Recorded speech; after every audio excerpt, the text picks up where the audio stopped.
కొంతమంది ఉంటారు, వాళ్ళు మంచోళ్ళు అని అనిపించుకోవడానికి అవతల వాళ్ళని చెడ్డోళ్ళని చేసేస్తూ ఉంటారు, లేకపోతే తొక్కేస్తూ ఉంటారన్నమాట. Why why this Kolaveri?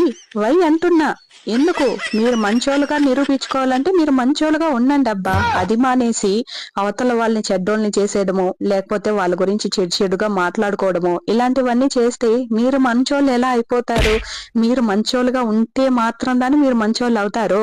ఆ చిన్న లాజిక్ వదిలేసి నేను మంచోణ్ణి అని నిరూపించుకోవాలని చెప్పేసి అందరినీ తక్కువ చేసి మాట్లాడేయడం. అక్కడనే తెలిసిపోతుంది నువ్వు ఒక ట్యూబ్లైట్ అని.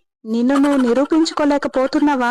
ఒక ట్యాగ్ లైన్ వేసి పెట్టుకో మెడలో, నేను మంచోణ్ణి అని చెప్పేసి. అంతేకాని అవతల వాళ్ళని తక్కువ చేసి మాట్లాడే హక్కు నీకు లేదు, అలాగే వాళ్ళ గురించి చెడుగా మాట్లాడే రైట్స్ నీకు లేదు. అవతల వాళ్ళ గురించి ఆలోచించడం మానేస్తేనే నువ్వు నిన్ను మంచోడుగా నిరూపించుకోగలుగుతావు. అది మానేసి తప్పులు చెప్పడం స్టార్ట్ చేయకే.